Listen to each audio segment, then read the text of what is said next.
Filosofía y religión. Ambas disciplinas han caminado juntas a lo largo de la historia y, sin embargo, ahora se consideran ramas del saber totalmente diferenciadas. ¿Existe una conexión entre ambas disciplinas? Claro. Ambas tratan de investigar la realidad en sus aspectos más profundos. La filosofía quiere encontrar mediante la razón cuál es lo más profundo que puede llegar a conocer el hombre, y la religión trata de averiguar lo mismo, solo que por otros métodos. ¿Es que acaso es posible investigar la realidad por medios que no sean racionales? Pues la respuesta depende de qué entiendas por racional. Si por razón se entendiera todo aquello que es captable por nuestra mente, no. Nosotros somos la suma de todos nuestros pensamientos, por lo tanto, solo podemos conocer aquello que sea captable por nuestra mente. Sin embargo, si por racional se hiciera mención a todo aquello que es deducible lógicamente, definitivamente sí. Sí es posible investigar la realidad por métodos que no sean racionales. Piensa en el siguiente ejemplo. Tienes en tus manos una manzana. La observas detenidamente y observas con claridad que es de un color rojo intenso. Ahora se te acerca un amigo y te dice que es muy bonita. Con esta observación te haces la siguiente pregunta. ¿Cómo puedo saber que ambos estamos viendo el mismo color? Vale que lo llaméis igual, pero es absolutamente imposible encontrar un método lógico que te asegure cerciorarte a ciencia cierta de que ambos estáis viendo lo mismo. Es más, tu amigo podría ver todos los rojos como tú ves los verdes, y viceversa, y jamás lo sabríais. Da igual lo que se os ocurra, siempre tendrá fallos y en la práctica no podrá averiguarse. No obstante, hazte la siguiente pregunta. ¿Realmente te planteas seriamente la posibilidad de que tus rojos sean los verdes de otro?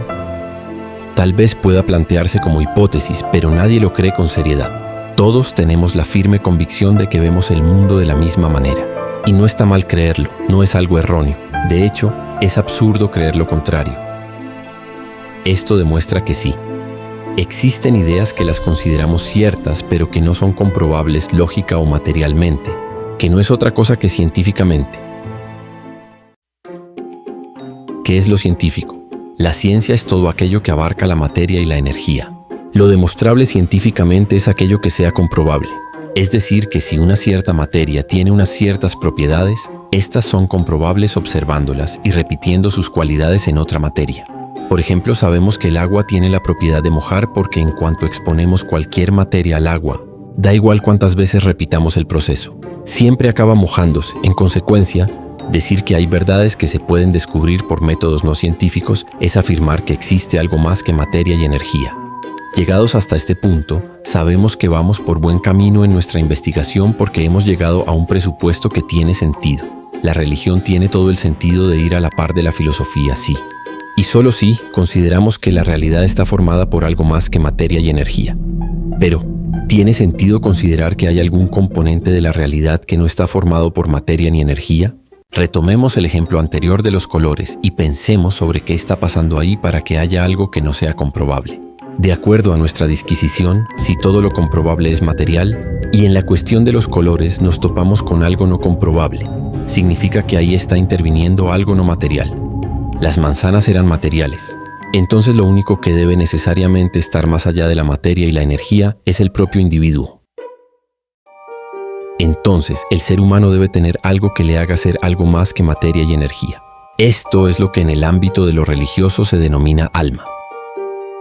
¿Tiene sentido concebir al ser humano como algo más que materia? Piensa en una silla. Piensa en qué pasaría si la rompemos. Ahora piensa en una persona. Piensa en qué pasaría si la rompemos. Si tu respuesta es que no es lo mismo romper una silla que a una persona, es que piensas que en el individuo hay algo que lo hace esencialmente distinto a una silla. Llamemos a ese algo más alma, y ya tendríamos la comprobación de que, pese a que muchos se resisten a concebir la existencia del alma, en la práctica ya creen en ella. Todos creen que el ser humano tiene propiedades que no tiene la materia. Todos creen que un ser humano tiene derechos y obligaciones, pero una silla no. Pero, ¿es que acaso el ser humano no está formado por átomos? Sí, el ser humano está formado por un conjunto de átomos. La diferencia entre los átomos de una silla y los átomos de una persona es que los átomos de la silla, al juntarlos, crean una estructura tridimensional sin más. Sin embargo, los átomos de una persona al juntarse crean una estructura tridimensional que, además, es consciente de su propia existencia. Un ser humano siente que siente, sabe que sabe, es sapiens sapiens. La conciencia no tiene estructura material.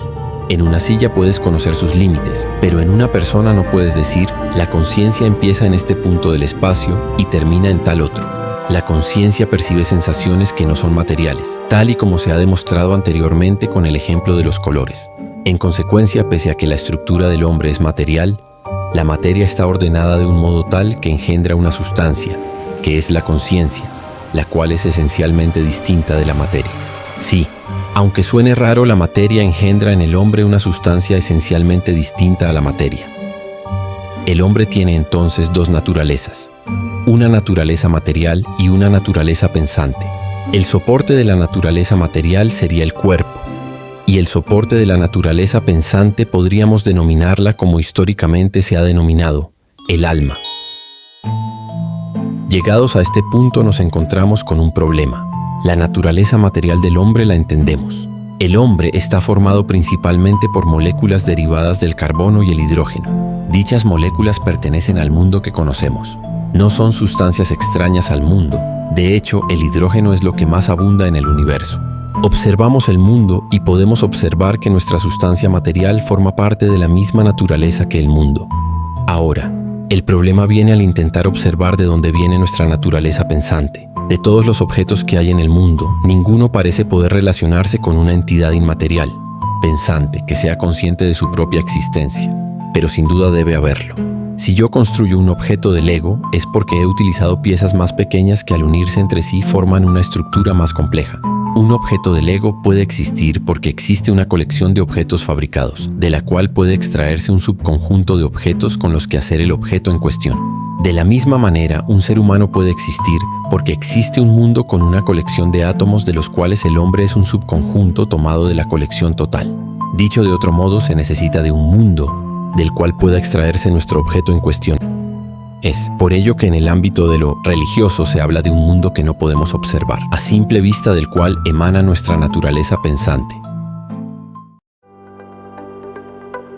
En resumen, como hemos visto, la filosofía y la religión sí que tienen un nexo común. Y además los objetos de la religión no son tan irracionales y absurdos como la modernidad nos quiere hacer entender. Quizás los escolásticos entendieron el mundo mucho mejor que nosotros.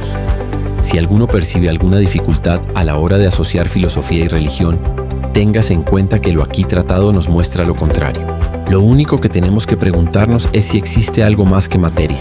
Si existe algo más que materia, sí tiene sentido asociar filosofía y religión.